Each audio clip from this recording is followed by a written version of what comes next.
قرآن کہتا ہے کن کے بارے میں؟ حضور کے غلاموں کے بارے میں، حضور کے صحابہ کے بارے میں، والذین معہ، اور جو ان کے ساتھی ہیں، ان کے ساتھ ہیں، اشداء علی الکفار، وہ کافروں پہ سخت ہیں، رحماء بینہم، اور آپس میں نرم۔ قرآن تو یہ کہتا ہے کہ ان کی سختی کفار کے لیے تھی، اور کفار کے کلیجے چیر کے رکھ دیے اور آگے بڑھ گئے، اور تاخت و تاراج کر کے رکھ دیا دنیا کی سپر طاقتوں کو، اسلام کے جھنڈے دنیا کے کونے کونے پہ گاڑ دیے۔ یہ ان کے سینے میں وہ امڑتے ہوئے طوفان تھے جس کے آگے کوئی ٹھہر نہیں سکتا تھا۔ بدر کی کہانیاں دیکھیں، صرف 2 گھوڑے، 6 زرہیں، 8 تلواریں، اور جن کے پاس تلوار نہیں تھی کھجور کے ڈنڈے توڑ لیے۔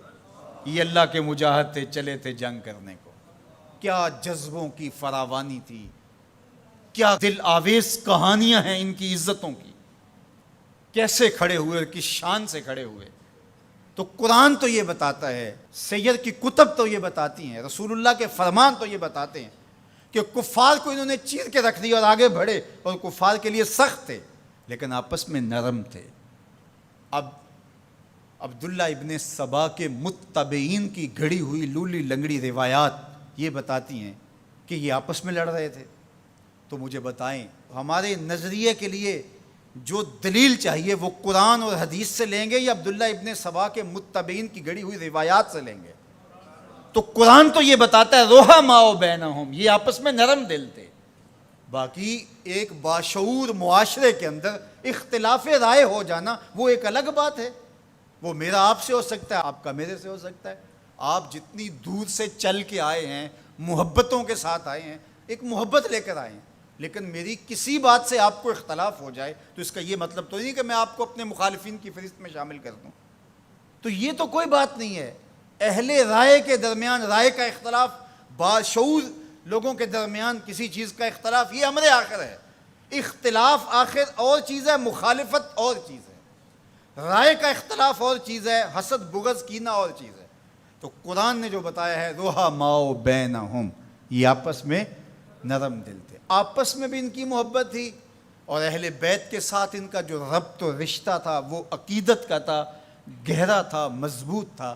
یہ آپس میں ہر وقت جو تاریخی کہانیاں بتاتی ہیں کہ دست و گریبان رہتے تھے، ایسا قطعاً نہیں ہے، بلکہ ان کی پیار کی کہانیاں ہیں۔ مسجد سے باہر نکلتے ہیں جناب ابو بکر رضی اللہ تعالیٰ عنہ اور مولا کائنات سیدنا علی المرتضیٰ رضی اللہ تعالیٰ عنہ، آگے امام حسن کھیل رہے ہیں، بچے تھے، تو حضرت ابو بکر اٹھا کے کندھوں پہ بٹھا لیتے ہیں، اللہ اکبر، کندھوں پہ بٹھا لیتے ہیں، اور حضرت علی سے مخاطب وہ کہتے ہیں یہ تیرے جیسا تو نہیں، یہ تو حضور جیسا ہے، اس کی شکل تو حضور سے ملتی ہے۔ تو مولا علی آگے سے مسکرا رہے ہو، کہتے ہیں یہ شبیہ رسول ہے، علی یہ تیری شبیہ نہیں، یہ رسول اللہ کی شبیہ ہے۔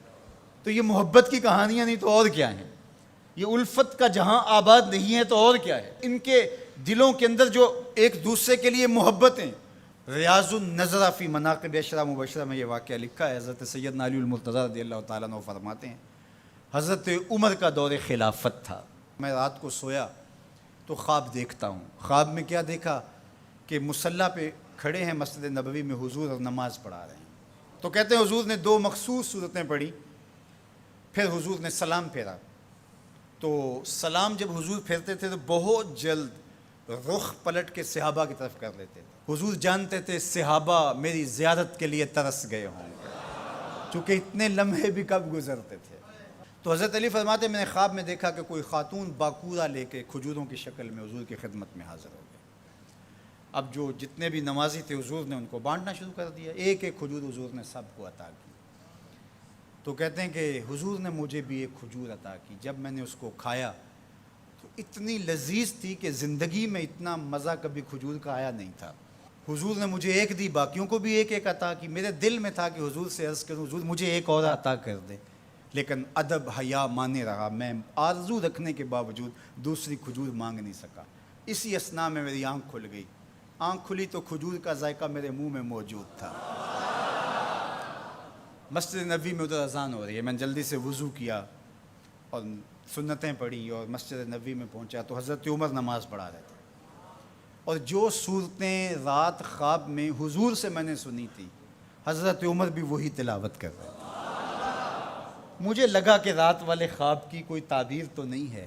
خیر جب سلام پھرا تو حضور کے طریقے کے مطابق وہ بھی رخ پھیر کے صحابہ کی طرف بیٹھ گئے.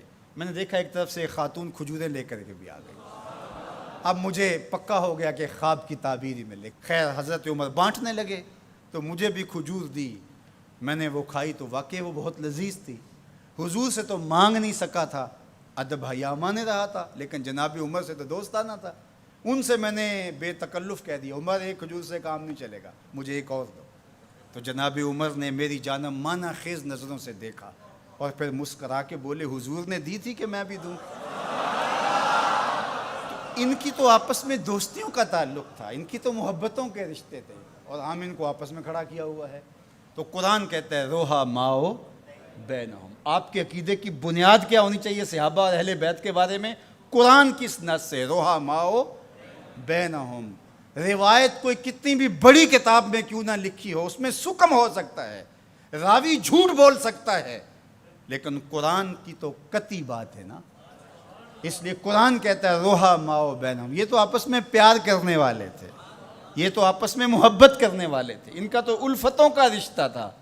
ایک دوسرے کے وزیر اور مشیر رہے ہیں, ایک دوسرے کے کاموں میں ان کی معاونت کرتے رہے ہیں. یہ تو محبت کے ربط اور رشتے رکھتے تھے, اور ایک دوسرے سے پیار کا رشتہ بڑا گوڑا تھا. اللہ ہمیں صحابہ اور اہل بیت کی چوکھٹ کا غلام رکھے.